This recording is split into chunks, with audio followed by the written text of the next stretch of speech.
গাজী শরীফ কুরআনের আলো,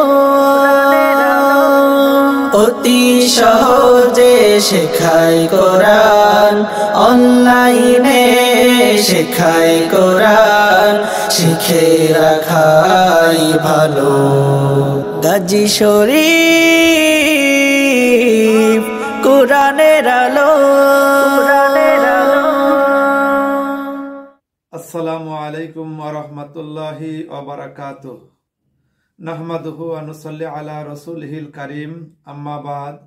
বাংলাদেশ কোরআন শিক্ষা সোসাইটি কর্তৃক আয়োজিত গাজী শরীফ কোরআনের আলো অনলাইনে বয়স্কদের অতি সহজে কোরআন শিক্ষা ক্লাসের এই তাজবিদের আসরে দূরে ও কাছে সকল পেশার সব বয়সের সকলকে জানাই আমার হৃদয় নিংড়ানো ভালোবাসা, শুভেচ্ছা ও মোবারকবাদ। সম্মানিত তালেবে ইলম ভাই ও বোনেরা, আপনাদের অনেকটা খুশি খুশি লাগছে, তাই না?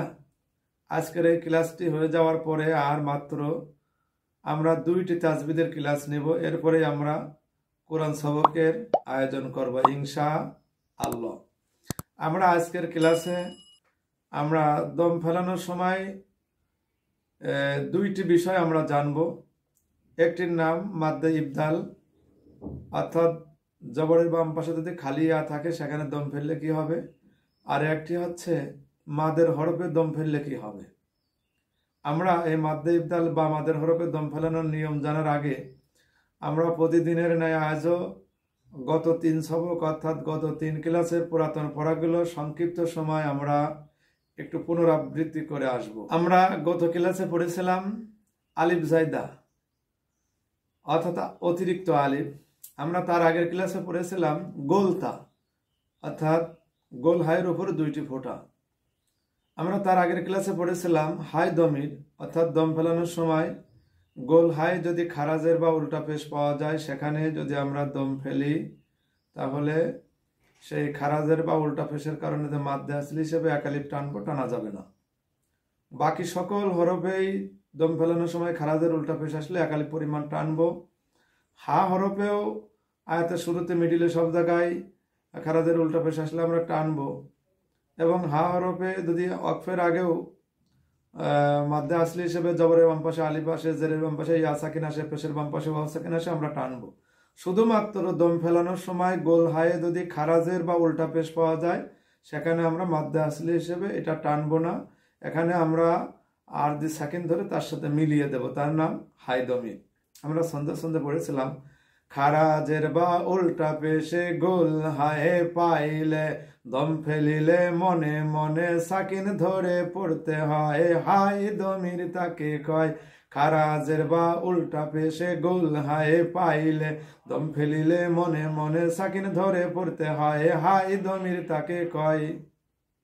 এরপরে আমরা পড়েছিলাম গোলতা অর্থাৎ দম ফেলানোর পূর্বে যদি গোল হায়ের উপরে 2টি ফোঁটা হয় তার নাম গোলতা। গোলতা মূলত দম ফেলানো ছাড়া আয়াতের প্রথমের দিকেও বিভিন্ন শব্দের শেষে এটা আসে। আমরা খেয়াল করবো যে দম ফেলানোর পূর্বে গোল হায়ের উপর 2টি ফোঁটা থাকলে সেই গোলতায় যদি আমরা দম ফেলাই তাহলে আমরা সেখানে হায়ের উচ্চারণ করব এবং হায়ের উপর আর দি সেকেন্ড ধরে তার আগের হারকাতলা হরফের সাথে মিলিয়ে দিব। আর যদি আমরা সেখানে দম না ফেলি তাহলে হা বাদ দিয়ে আমরা তায়ের উচ্চারণ করব, জের জবর পেশ যা আছে তাই দিয়ে উচ্চারণ করে আমরা পড়তে পড়তে সামনে এগিয়ে যাব। তাহলে আমরা বুঝলাম গোল হায়ের উপরে 2টি ফোঁটা থাকলে তার নাম গোলতা। এই গোলতায় যদি আমরা দম ফেলি তাহলে আমরা গোল হায়ের উপরে মনে মনে অর্ধি সাকিন ধরে তার আগের হারকাতলা হরফের সাথে মিলায়ে পড়ব। আর যদি আমরা গোলতায় দম না ফেলি তাহলে হা বাদ দিয়ে আমরা তায়ে যে কোনো হারকাত থাকবে, জের জবর পেশ 2 জবর 2 জের 2 পেশ যা থাকবে সেই উচ্চারণ করে আমরা সামনের দিকে পড়তে পড়তে এগিয়ে যাব, তার নাম গোলতা। গোল হায়ের উপরে ফোঁটা যদি 2টি রয় দম ফেলিলে হা হয়, পড়ে গেলে তা হয়, গোলতা তাকে কয়। গোলতায় দম ফেলিলে মনে মনে হা ধরে আর দি সাকিন ধরতে হয়। গোল হায়ের উপরে ফোঁটা যদি 2টি হয় দম ফেলিলে হা হয়, পড়ে গেলে তা হয়, গোলতা তাকে কয়। গোলতায় দম ফেলিলে মনে মনে হা ধরে আর দি সাকিন ধরতে হয়। এরপর আমরা পড়েছিলাম আলিফ জায়দা। আলিফ জায়দা মানে অতিরিক্ত আলিফ। এই আলিফ জায়দা আমরা দুই ভাবে চিনব। আলিফের উপর ছোট্ট যদি একটি গোল চিহ্ন থাকে তাকে আমরা আলিফ জায়দা বলে চিনব। আর আনা শব্দের হামজা জবর আ নুন জবর না, নুনের বামে আর একটা আলিফ থাকে, ওই আনা শব্দের নুনের বামের আলিফটা আলিফ জায়দা, মাত্র 4টি আনা বাদে। তাহলে আনা শব্দের আলিফকে আলিফ জায়দা বলা হয়। আমরা ছন্দে ছন্দে পড়েছিলাম, আলিফের উপর গোল চিহ্ন যদি রয় ওই আলিফকে আলিফ জায়দা বলা হয়। আনা শব্দের আলিফকেও আলিফ জায়দা বলা হয়। আলিফ জায়দা টেনে পড়া যাবে না, দম ফেলিবার সময় যদি আলিফ জায়দা পাওয়া যায় সেইখানে দম ফেলিলে এক আলিফ টানতে হয়। আলিফের উপর ছোট্ট গোল চিহ্ন যদি রয় ওই আলিফকে আলিফ জায়দা বলা হয়। আনা শব্দের আলিফকেও আলিফ জায়দা বলা হয়। আলিফ জায়দা টেনে পড়া যাবে না, দম ফেলিবার সময় যদি আলিফ জায়দা পাওয়া যায় সেইখানে দম ফেলিলে এক আলিফ টানতে হয়। মূলত আলিফের উপর গোল চিহ্ন থাকলে আলিফ জায়দা, আনা শব্দের নুনের বামের আলিফটাও আলিফ জায়দা। আলিফ জায়দা টেনে পড়া যাবে না, তবে দম ফেলানোর সময় আলিফ জায়দা যদি পাই আমরা সেখানে আমরা এক আলিফ পরিমাণ টানবো।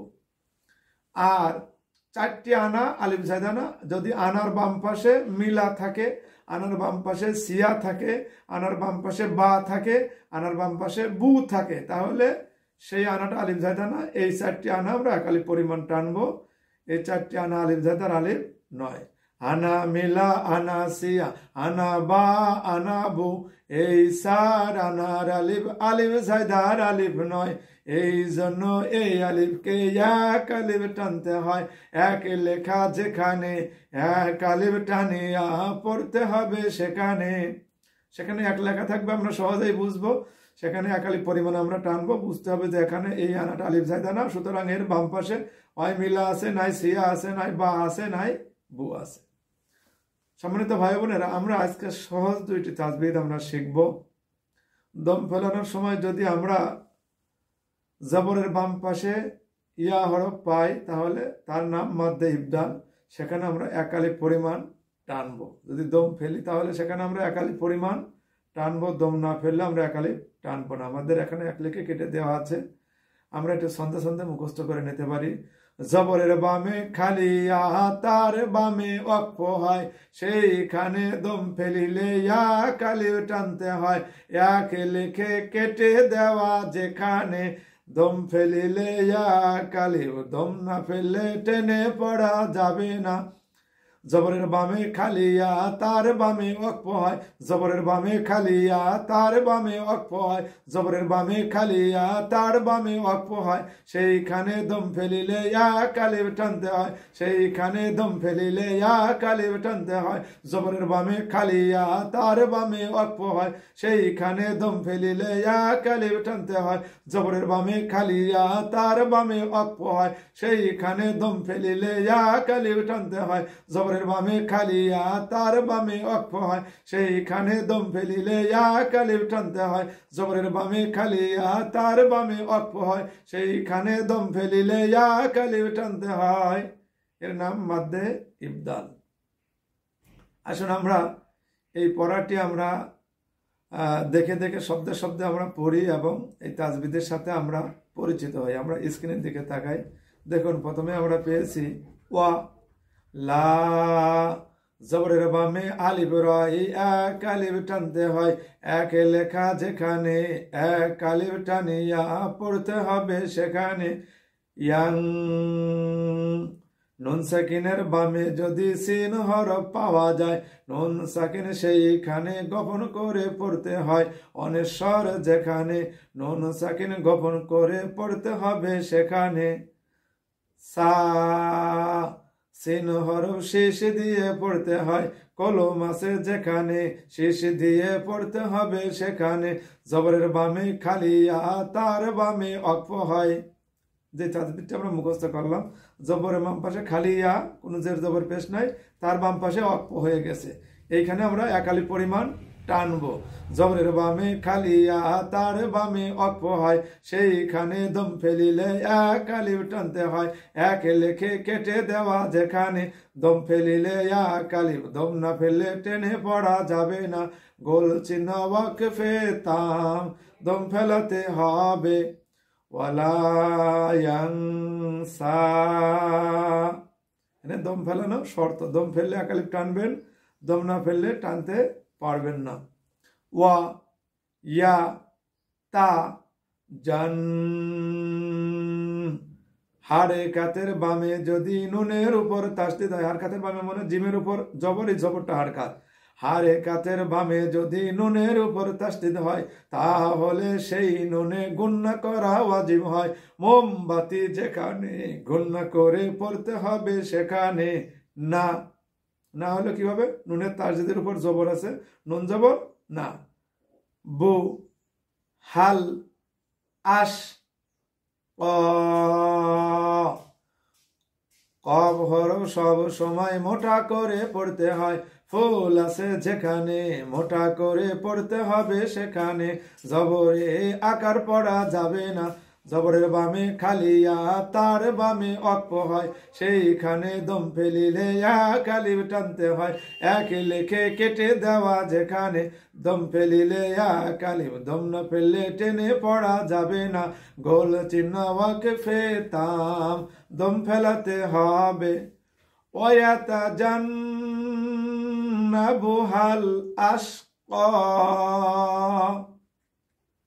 রব র হরফে জবর থাকলে মোটা করে পড়তে হয়। ফুল আছে যেখানে মোটা করে পড়তে হবে সেখানে জবরে আকার পড়া যাবে না। বি কাল আ লা, জবরের বামে খালিয়া, তার বামে অক্ফ হয়, সেইখানে দম ফেলিলে কালিব টানতে হয়। এক লেখে কেটে দেওয়া যেখানে দম ফেলিলে কালিব, দম না ফেললে টেনে পড়া যাবে না। গোল চিহ্ন ওয়াকফে তাম, দম ফেলাতে হবে। রব্বিকাল আলা, আমরা প্রথম থেকে আরেকবার বলি।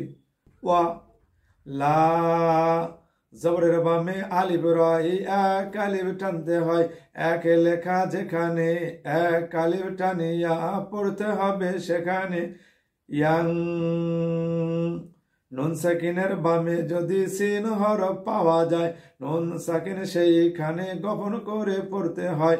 অনেশ্বর যেখানে নুন সাকিন গোপন করে পড়তে হবে সেখানে। সা, সিন হরফ শেষ দিয়ে পড়তে হয়, কলম আছে যেখানে শেষ দিয়ে পড়তে হবে সেখানে জবরের বামে খালিয়া, তার বামে অক্ফ হয়।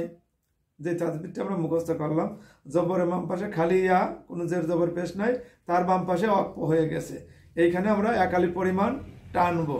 জবরের বামে খালিয়া, তার বামে অক্ফ হয়, সেইখানে দম ফেলিলে কালিব টানতে হয়। এক লেখে কেটে দেওয়া যেখানে দম ফেলিলে কালিব, দম না ফেললে টেনে পড়া যাবে না।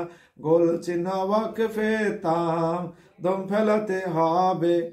ওয়ালা ইয়ানসা, এখানে দম ফেলানো শর্ত, দম ফেললে একালিব টানবেন, দম না ফেললে টানতে পারবেন না। ওয়া ইয়া তা জান, হারে কাতের বামে যদি নুনের উপর তাসদিদ হয়, হার কাতের বামে মানে জিমের উপর জবরই, জবরটা হার কাত, হারে কাতের বামে যদি নুনের উপর তাসদিদ হয় তাহলে সেই নুনে গুণনা করা ওয়াজিব হয়। মোমবাতি যেখানে গুণনা করে পড়তে হবে সেখানে না। না হলে কি হবে? নুনের তাসদিদের উপর জবর আছে, নুন জবর না। বু হাল আশ কফ হরফ সব সময় মোটা করে পড়তে হয়। ফুল আছে যেখানে মোটা করে পড়তে হবে সেখানে জবরে আকার পড়া যাবে না। জবরের বামে খালিয়া, তার বামে অক্ফ হয়, সেইখানে দম ফেলিলে কালিব টানতে হয়। এক লেখে কেটে দেওয়া যেখানে দম ফেলিলে কালিব, দম না ফেললে টেনে পড়া যাবে না। গোল চিহ্ন ওয়াকফে তাম, দম ফেলাতে হবে। ওয়াতা জান্নাবুহাল আশকা, রব র হরফে জবর থাকলে মোটা করে পড়তে হয়, ফুল আছে যেখানে মোটা করে পড়তে হবে সেখানে, জবরে আকার পড়া যাবে না, বি কাল আ লা, জবরের বামে খালি ইয়া, তার বামে অক্ফ হয়, সেইখানে দম ফেলিলে ইয়া কালিফ টানতে হয়, এক লেখে কেটে দেওয়া যেখানে, দম ফেলিলে ইয়া কালিফ, দম না ফেললে টেনে পড়া যাবে না, গোল চিহ্ন ওয়াকফে তাম, দম ফেলাতে হবে, রব্বিকাল আলা। আমরা প্রথম থেকে আরেকবার বলি, সম্মানিত ভাই বোনেরা, তাহলে আমরা বুঝলাম অকফের আগে যদি খালিয়া হয়, তার আগে যদি জবর থাকে, এক কথায় জবরের বাম পাশে খালিয়া, তার বাম পাশে অকফ হয়, সেখানে আমরা দম ফেলালে এক আলিফ পরিমাণ টানবো, তার নাম মাদ্দে ইবদাল। আমরা আজকে আরেকটি তাজবিদ আমরা এর সাথে শিখব, মাদের হরফে দম ফেলানো। মাদের হরফ কি কি? আলিফ ওয়াও ইয়া। মাদের হরফে দম ফেলানো দেখা যাচ্ছে কি, আমরা মাদের হরফে দম ফেলালাম, মাদের হরফে জবর জের পেশ যা থাকে থাকুক, সমস্যা নাই, অর্থাৎ মাদের যে কাঠটি তৈরি করেছে সেই কাঠটি যদি থাকে, তাহলে তার বাম পাশে যদি ওই মাদের ওই হরফটি থাকে, তাহলে সেখানে আমরা এক আলিফ পরিমাণ টানবো। আমরা এটা ছন্দে ছন্দে আগে মুখস্থ করে নেই।